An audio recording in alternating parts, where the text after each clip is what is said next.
నమస్తే. Welcome to our channel. నేను మీ సిరి. తెలంగాణలో అయితే అక్రమ కట్టడాల కూల్చివేతనైతే మనం మొన్న నుంచి చూస్తున్నాం. కూల్చేస్తూ ఉన్నారు. ఇదే సందర్భంలో అంటే అక్రమ కట్టడాలు కూల్చివేస్తున్న క్రమంలోనే కన్వెన్షన్ హాల్ మనం గతంలో కూడా చూసినాం. ఈ కన్వెన్షన్ హాల్‌ని కూల్చివేయాలని గతం నుంచెల్లే ఉంది. అయితే ఇప్పుడు ఏదైతే అక్రమంగా కొద్దిపాటిది ఏదైతే ఉందో దాన్ని కూల్చివేశారు. పొద్దున్నుంచే దాని పనులైతే ప్రారంభించారు. దీనికి సంబంధించి మనకు వివరించడానికి మనతో పాటు ఉన్నారు ప్రముఖ సినీ క్రిటిక్ యజ్ఞమూర్తి గారు. నమస్కారం సార్. నమస్తే సార్. సార్ ఇప్పుడు ఏదైతే ఉందో అక్రమ కట్టడాలు కూల్చివేత మనకి చూసాం. తెలంగాణ గవర్నమెంట్ అంటే రేవంత్ రెడ్డి గవర్నమెంట్ తీసుకొచ్చింది ఏంటంటే హైడ్రా కమిషన్ తీసుకొచ్చిండ్రు. దీంట్లో అక్రమ కట్టడాలకి సంబంధించి ఏవైతే ఉన్నాయో అవి ఖచ్చితంగా మేము కూల్చివేస్తాం అని చెప్పేసి కూల్చివేటే పనులు కూడా స్టార్ట్ చేసిండ్రు. అందులో కన్వెన్షన్ హాల్ గురించి ఇప్పుడైతే చూస్తే పనులు అయితే జరుగుతున్నాయి.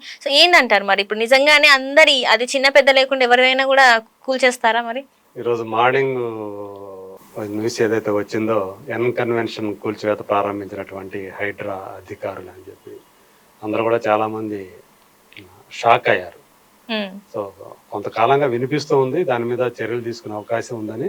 బట్ ఇప్పుడు ఇంత సడన్ గా కాంగ్రెస్ ప్రభుత్వం కన్వెన్షన్ కూల్చివేత పనులను ప్రారంభిస్తుందని చెప్పి చేస్తుందని చెప్పేసి ఎవరు కూడా ఎక్స్పెక్ట్ చేయలేదు.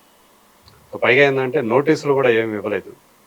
సో నోటీసులు ఇవ్వకుండానే చేసే అధికారం ఇప్పుడు హైడ్రాకు ఉంది. అంటే ఏదైతే చెరువు భూములు ఏవైతే ఉన్నాయో బఫర్ జోన్స్ అంటారు. సో బఫర్ జోన్ లో కట్టినటువంటి అక్రమ కట్టడాలు ఏవైతే ఉన్నాయో వాటినన్నిటి కూడా నోటీసులు ఇవ్వాల్సిన అవసరం లేకుండానే కూల్చివేయచ్చు అని చెప్పి కోర్టు ఆర్డర్స్ ఉన్నాయి. సో దాన్ని ఆధారంగా చేసుకునే నాగార్జున గారికి నోటీసులు ఇవ్వకుండానే ఈరోజు కూల్చివేత పనులు మొదలు పెట్టారు అని చెప్పేసి మనకు సమాచారం అందుతూ ఉంది. సో కన్వెన్షన్ అనేది అక్కినేని నాగార్జున అలాగే నల్లా ప్రీతం రెడ్డి అని చెప్పేసి వీళ్ళిద్దరూ కూడా పార్ట్నర్స్గా కాంగ్రెస్ గవర్నమెంట్ గతంలో ఉన్నప్పుడే ఇది స్టార్ట్ చేశారు, రాజశేఖర రెడ్డి హయాంలోనే. సో ఆ తర్వాత అది అప్పట్లోనే తుమ్మిడికుంట చెరువు అని చెప్పేసి అంటే మాదాపూర్లో ఉన్నటువంటి ఆ చెరువుని కొంత కబ్జా చేసి నాగార్జున గారు దీన్ని కన్వెన్షన్ని నిర్మిస్తున్నారా అని చెప్పేసి అప్పట్లోనే వచ్చింది. దాని తర్వాత కొంతమంది దాని మీద సర్వేలు జరిగినాయి, ఆక్రమణలు అనేది నిజమని చెప్పేసి అప్పట్లో వచ్చాయి. ఆ తర్వాత కేసీఆర్ గవర్నమెంట్ అంటే బీఆర్ఎస్ గవర్నమెంట్ వచ్చినప్పుడు వచ్చిన కొత్తలో సో ఒక గోడను కూడా అప్పుడు పగలగొట్టారు. సో తర్వాత ఏమైందో తెలియదు, అది మళ్ళీ ఆపేశారు. సో అప్పటి నుంచి కూడా నిరాఘాటంగా ఆల్మోస్ట్ 20 ఏళ్ళు 18 ఏళ్ళు ఎంత అవుతుంది అనుకుంటా కన్వెన్షన్ని అది ప్రారంభించి అనేక కార్యక్రమాలు అక్కడ అంటే ఒక పెద్ద డెస్టినేషన్ లాగా ఏదైనా ఈవెంట్స్ ప్లాన్ చేసుకునే వాళ్ళకి అది వెడ్డింగ్ ఈవెంట్స్ కానివ్వండి ఇంకొక ఫంక్షన్ కానివ్వండి కన్వెన్షన్ అనేది ఒక ప్రెస్టీజియస్ కన్వెన్షన్ సెంటర్ గా అది పేరు తెచ్చుకుంది. అంటే రేవంత్ రెడ్డి గారి కూతురు ఎంగేజ్మెంట్ కూడా అక్కడే జరిగిందని చెప్పేసి కూడా మరి అంటున్నారు. చాలా చాలా పెద్ద పెద్ద హైఫై లైఫ్ లో ఉండే వాళ్ళ చాలా ఈవెంట్స్ అక్కడ జరిగాయి. అయితే ఇప్పుడు కాంగ్రెస్ గవర్నమెంట్ వచ్చిన తర్వాత హైడ్రా అనే దాన్ని బాగా యాక్టివ్ చేశారు. సో అదంతా హైడ్రా అనేది హైదరాబాద్ డెమాలిషన్ మేనేజ్మెంట్ అదంతా కూడా. సో దానికి రంగనాథ్ ఆయన కమిషనర్గా వచ్చిన తర్వాత నుంచి మొత్తం ఎక్కడెక్కడైతే హైదరాబాద్లో అంటే హైదరాబాద్ చుట్టుపక్కల పరిసరాల్లో చెరువులు ఉన్నటువంటి అంటే ఉస్మాన్ సాగర్ కానివ్వండి, ఈవెన్ హుస్సేన్ సాగర్ కానివ్వండి, అలాగే హిమయత్ సాగర్ కానివ్వండి, గండిపేట కానివ్వండి, ఇట్లా అనేక ప్రాంతాల్లో చెరువులు కబ్జా మూసీ కానివ్వండి, మూసీ పరివాహక ప్రాంతం ఇదంతా కూడా చాలా కబ్జాలకు గురైంది అనే విషయం ఎన్నోసార్లు అంటే వర్షాకాలంలో వరదలు వచ్చినప్పుడు అయితే మరీ ఎక్కువగా దాని ఎఫెక్ట్ కనిపిస్తూ వస్తుంది. అప్పటి నుంచి ఆ ఎన్క్రోచ్మెంట్లు ఎక్కడైతే జరిగాయో వాటినన్నింటినీ కూడా అక్రమ కట్టడాలను తొలగించాలి అనేది అంటే ఆక్రమించుకున్న వాళ్ళు కూడా నష్టపోయే అవకాశం ఉంది. వరదలు వచ్చినప్పుడు మునిగిపోయే అవకాశాలు ఉన్నాయి ఆ ప్రాంతాలు కూడా. అంటే చెరువు నిండిపోయినప్పుడు ఎక్కడికి పోతాయి ఇక వాటర్ కబ్జాలు చేస్తే. సో అక్కడ కబ్జా చేసుకొని ఏవైతే కట్టారో ఆ కట్టడాల్లోకి వెళ్ళిపోదు, మునిగిపోవాల్సింది అది. సో అందు గురించి ఆ బఫర్ జోన్లో ఏదైతే అంటామో ఆ బఫర్ జోన్లోని ఎలాంటి కట్టడాలు కట్టకుండా చేయాలి, చర్యలు తీసుకోవాలన్నా కానీ అది అధికారుల నిర్లక్ష్యమా లేకపోతే రాజకీయ నాయకుల జోక్యాల వల్ల మొత్తానికి ఎంక్రోచ్మెంట్స్ అనేవి చెరువులు ప్రధానంగా చెరువులు నాలాలు కబ్జాలు గురవటం అనేది నిరంతరంగా కొనసాగుతూ వస్తూ ఉంది. సో ఇప్పుడు ఎన్కన్వెన్షన్ అంటే చిన్న చిన్నవి చాలా మంది అంటూ ఉంటారు. సో చిన్నవాళ్ళ పోల్ చేస్తారు కానీ పెద్దవాళ్ళ జోలికి అసలు వెళ్ళరు అని చెప్పేసి సాధారణ ఒక అభిప్రాయం అందరిలో ఉంటుంది.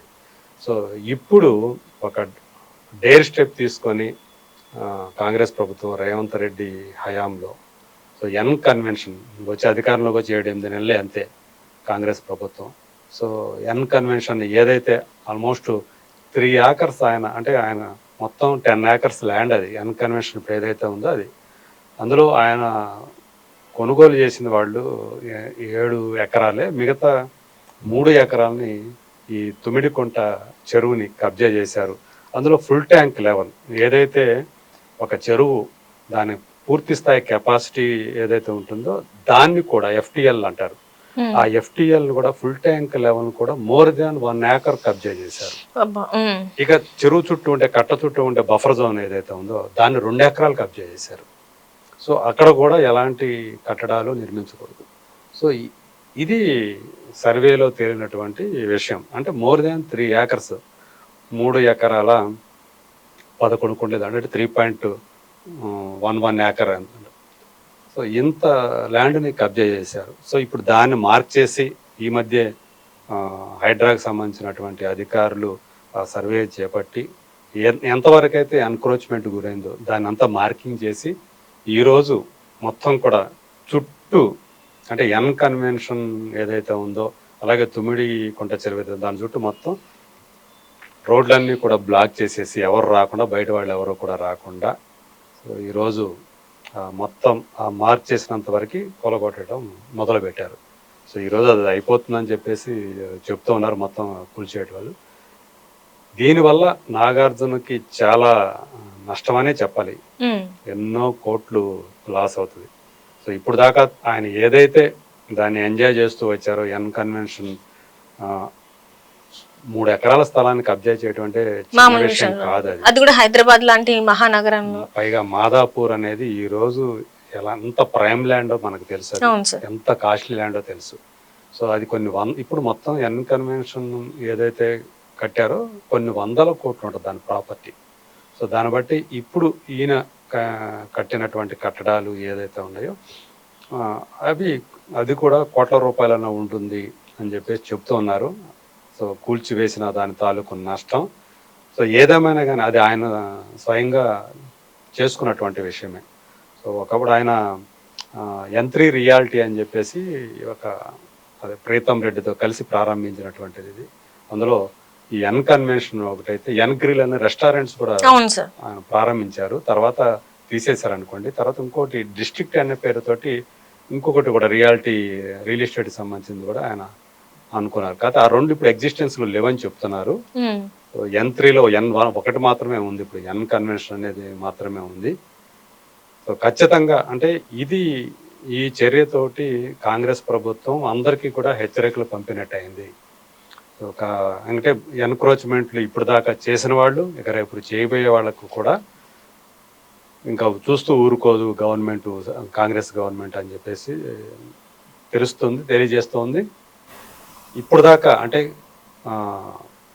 ఎవరైతే చేయలేకపోయారో దాన్ని చేసి చూపిస్తున్నారు అని చెప్పేసి రేవంత్ రెడ్డిని తెలంగాణ వ్యాప్తంగా ఉన్నటువంటి ఆ తెలంగాణ వాదులు కానివ్వండి జనం కానీ హర్షిస్తున్నారనే చెప్పాలి.